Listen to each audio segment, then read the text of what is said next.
नमस्कार विद्यार्थी मित्रांनो, तर आज मी तुमच्यासाठी घेऊन आलेली आहे इयत्ता 6वीचा इतिहास आणि या इतिहासाचा स्वाध्याय. आपल्या लेसन आहे दुसरा आणि दुसऱ्या लेसनचं नाव आहे प्रागैतिहासिक काळ. ओ माय गॉड, किती अवघड लेसन असेल, पण काही काळजी करू नका, काही घाबरू नका. मी या सगळ्या लेसनची उत्तर अगदी सोप्या भाषेमध्ये तुमच्यासाठी घेऊन आलेली आहे. तर चला बघूया आपला प्रश्न पहिला तुमच्या समोर आहे, नावे लिहा. तर पहिला प्रश्न आहे, भारतातील काळ्या मातीची जमीन असलेले पठार. तर तुम्हाला माहिती आहे, भारतातील काळ्या मातीची जमीन असणारे पठार आहे दख्खनचे पठार. दुसरा प्रश्न आहे, भारतातील शेतीला सर्वाधिक अनुकूल ठरलेला प्रदेश, म्हणजे सर्वाधिक छान शेती कुठे केली जाते असा प्रश्न विचारला तर काय लिहिणार आहात? गंगा यमुनेचा मैदान प्रदेश, इथे एकदम भारी शेती तुम्ही करू शकता. पुढचा प्रश्न आहे, लिपीचा उगम किंवा विकास झालेला नव्हता तो काळ, म्हणजे ही जी आपण ज्या लिपीमध्ये लिहितो त्याचा विकासही झालेला नव्हता असा काळ कुठला होता, त्या काळाचं नाव इथे लिहायचं आहे. तर तो काळाचं नाव आहे आपल्या धड्याचं नाव. त्या धड्याचं नाव काय आहे? प्रागैतिहासिक काळ. तर चौथा प्रश्न आहे, दायमाबाद या उत्खनन स्थळाचा शोध लावणारे भारतीय पुरातत्व सर्वेक्षक कोण आहे? पुरातत्व सर्वेक्षकाचं नाव आहे B.P. बोर्डीकर. पुढचा प्रश्न तुमच्या समोर आहे, प्रश्न पहिला ब, योग्य जोड्या जुळवा.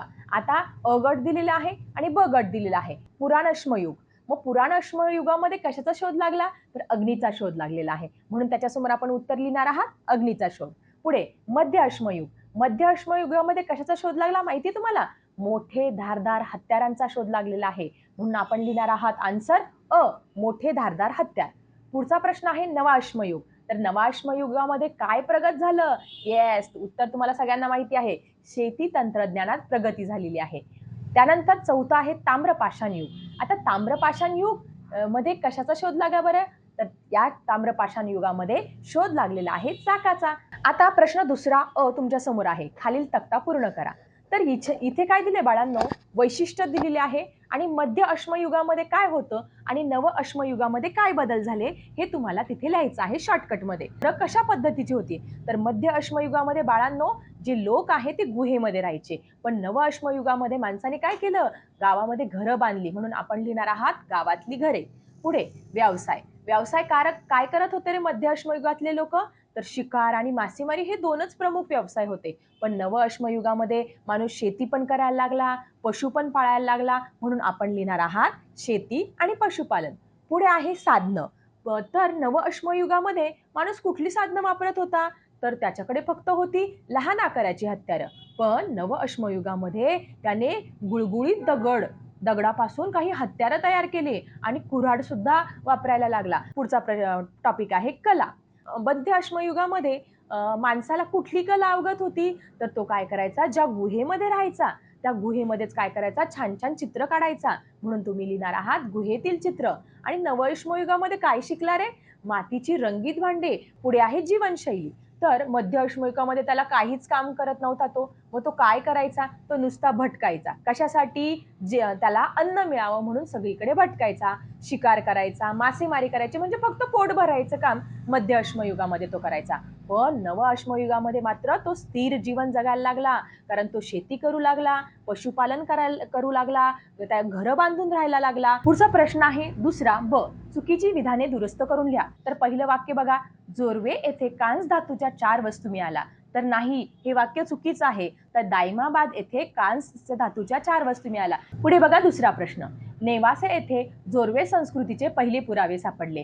तर नाही, जोर्वे येथे जोर्वे संस्कृतीचे पहिले पुरावे सापडले. महाराष्ट्रातील आद्य शेतकऱ्यांची एक जुनी ताम्रपाषाण युगी संस्कृती इनामगाव येथे आहे.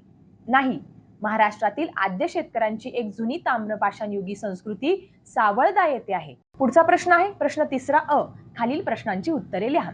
नवाश्मयुगात मानवाची जीवनशैली कशी बदलत गेली?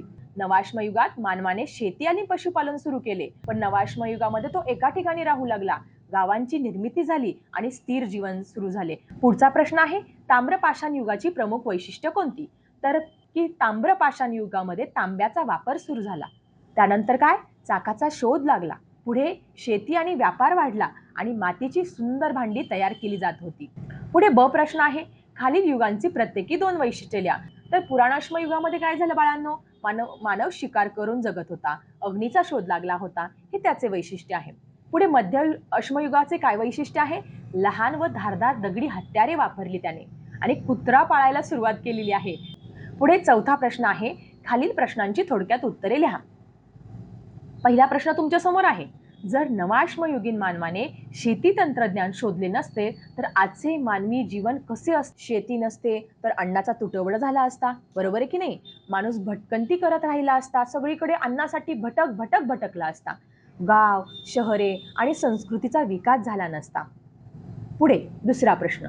नवाश्मयुगात कोणते तंत्रज्ञान विकसित झाले ज्यामुळे मानवाचे दैनंदिन जीवन बदलले? तर नवा अश्मयुगामध्ये शेती, पशुपालन, मातीची भांडी बनवणे, विणकाम आणि चाकाचा वापर यामुळे मानवाचे जीवन अधिक सोपे झाले. पुढे तिसरा प्रश्न तुमच्या समोर आहे. तुम्हाला नवीन घर घ्यायचं आहे, त्यासाठी कोणत्या कोणत्या जीवनावश्यक बाबींचा विचार कराल? मग तुम्ही काय कराल? घर तुम्हाला बांधायचं आहे ना किंवा नवीन घ्यायचं, अरे इथे पाण्याची सोय आहे का, इथे लाईट आहे का, शाळा जवळ आहे का, दवाखाना, रस्ते व्यवस्थित आहे का, बाजार आहे का जवळ, सुरक्षित परिसर आहे का, या सगळ्या गोष्टींचा तुम्ही विचार करून मगच तुम्ही काय करणार आहात, त्या एरियामध्ये तुमचं नवीन घर खरेदी करणार आहात.